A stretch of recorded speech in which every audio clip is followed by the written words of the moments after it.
Bernstein bears forget their manners. And we looked a lot at, language is good and bad and social behaviors. And I don't know, what did you guys think about some of the things that the bears in particular, the little bears, were trying to be taught a lesson? What did you think about the way that their language was used? Yeah, for me, I really I enjoyed analyzing like the book, such a little book for like critically thinking about it.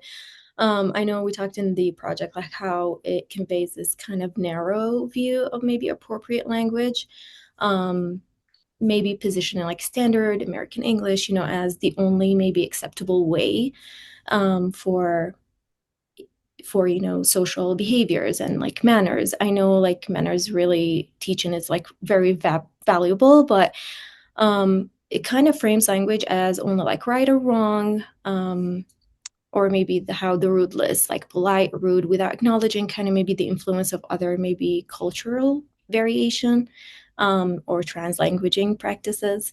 So maybe or other dialects. So kind of thinking or linking the good behavior to specific words. Please, thank you, excuse me, without kind of referencing maybe other variation in other dialects or cultures. So, for example, let's say like when the root list, it's either kind of if you don't say please after a sentence or you don't say thank you, that's it. There is like consequences. So it's kind of oversimplified the view of maybe language without kind of looking for other alternative culturally maybe valid expression of, respect or manners. So yeah. Um, I kind of had an interesting takeaway when I first began this project. I'm sorry, Professor. I didn't think I was gonna be like eye-open to anything that significant. Maybe that's just me being a student looking at it, or maybe it's burnout. I don't know. But I was looking at it and I'm like, oh, okay, I'm gonna like have to dig like to find something. I'm gonna have to work to actually find this. And what I found like was at surface level, like it was kind of like all the ideologies were kind of represented there, and it was like, oh, is it really right or wrong? But then when we looked at it with a little bit more analytically, and especially in reference to the articles and also in conjunction, again, with the ideologies, and we looked at the iconography, like the pictures that are associated with what is going on. And it's like, hey, we're really lucky Papa Bear had those manners, or who knows what would have happened with the big angry bear. It's kind of like, yo, wait, what? This is like the only way to avoid altercations or having positive outcomes, right? Is you got to have your manners, right? So I think in that regard, it was like at the surface, didn't really think it was going to be like that in depth, but then that was the complexity of it. Was once we kind of like looked at it more critically and we saw that there was different layers, we kind of went subsurface level, and then it was like, wow, okay, there's actually a lot here. And then coincidentally, sorry, Professor, again, when we got the first document, I looked at it and I'm like, there is no way this little book is going to fill up all these boxes. I don't know what we're going to be typing, but it's not going to happen. And then lo and behold, it kind of it kind of worked itself out, right? Like there was a lot more there was a lot more there than I originally thought. Oh, absolutely. I agree because when I looked at the book, it's like, oh, that would be a perfect book that I would teach my children, like about manners. It's so cute. It's so nice. And I come from this diverse background and I didn't even think about it. Like just exactly what Michael said. What am I going to write? Like how am I going to analyze it? And then things start coming out. I was like, oh my God, yes, there's a lot of cultural aspects that's missing and try to see it on a deeper level. So I agree. I agree. I mean, I've got two kids myself. I of course would want to throw this into my like daily type reading, right? Like what good behaviors do I want my kids to see?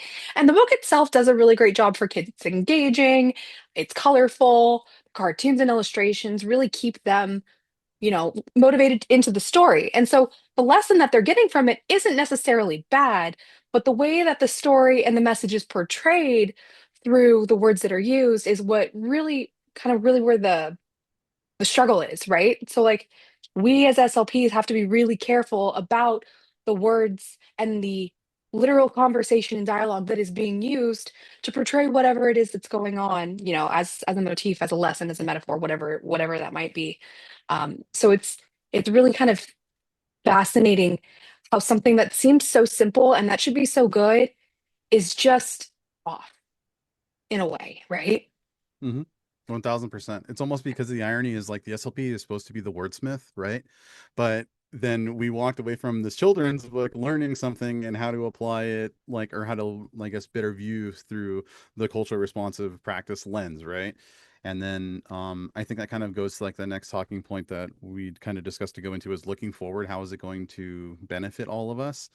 And I think it's refined my my clinical scope in terms where since I've done therapy prior to the book reading and post book reading, and it has already influenced the materials I've selected. Maybe pay attention to all the language and the different, more subtle things that may be hinted with the different therapy tools that I'm exposed to, but also exposing my clients to, if that makes sense. So it just makes me more aware of things and hopefully to create a more supportive environment. Yeah, I absolutely agree. And I know we added this kind of example because, like I said, so I come from a diverse like background. So been in many countries and how they were talking about like the tables manners. And I know reaching, so not reaching across the table. And it just made me think because in the older days, not something that people I've lived with like use right now, but some they still eat their food on the floor, or maybe they do plate sharing. So I kind of thought of it, and maybe a child coming from maybe let's say a culture, while they do that, they might not really connect when they read something about reaching across the table or something like that. So I would never thought about this at all. But then when analyzing, I kind of saw like maybe it just made me think for in the future as an SLP. Now, when I choose a book and I want to teach about manners, just knowing the history, the interviewing the parents, knowing where they come from, their kind of like dynamics, like environment at home.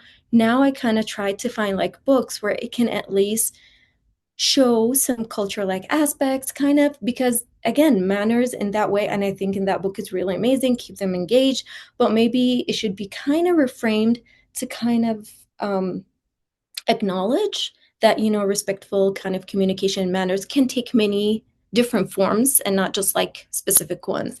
But again, like really now in the future I need to keep that in mind, so when choosing the book, trying to get the more inclusive and having something that it can connect with children more depending on where they're coming from and cultural background. So I 100% agree. I'm kind of in the same boat where like I said, the idea is good in the story, but will the child or will whomever is reading it, will the audience connect to it?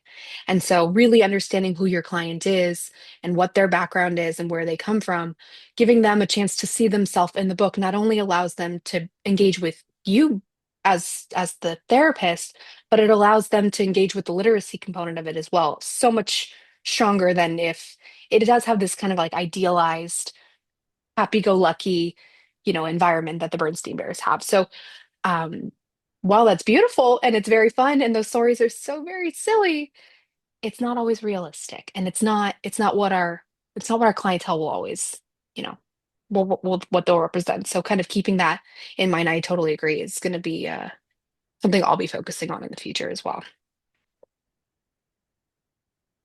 Yeah, 100%. And I think that, and then I guess still paying attention really to how standard American English is kind of like framed as being correct or proper. That would be like the last thing too, is just because, even in that book, surprisingly enough, it did reiterate multiple times that this is the correct desired way. Everything else, forget about it. Like, so yeah, I think that's another kind of important thing, and it's going to benefit all of us going forward as well, is kind of paying attention to seeing how standard American English is represented. And then if anything, it's going to make us more aware with the clients that we work with, right? I'm curious because I like what you said there. Now that we've read it, we've looked at it critically. Is this a book you'll keep on your shelf to pull from? Would you use it? Because I don't know if I would personally. I love the Bernstein Bears, but I don't know if I would use this in a session. that's a This good book I would not. question. Yeah. I think depending, I need to do my research and find like what other books, but definitely, but maybe if it's possible, just now going in the future, I know when I use, if I don't find any other books or maybe other alternatives, maybe I can change the way in a session how it is used and include, some other aspects of cultural background, maybe with a child kind of interacting. So here, let's say they're saying something about this word. What do you use maybe um, at home for some words? I kind of include it, but yeah, that's a really good question. I think that's the only thing I can think about now, and maybe we'll know more books. Yeah. I think that's a book I'm going to keep on the shelf, but not necessarily one I'm going to pull down to read. Yeah. Yeah. Right? That book's there for me. I know what that is. Yeah. All right. Was there anything else that we wanted to end with? Yeah. Just use your Nope. manners. Okay. Do it right. Yeah. All right.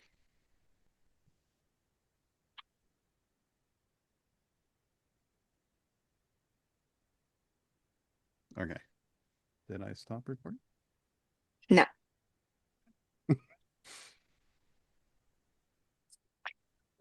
Okay.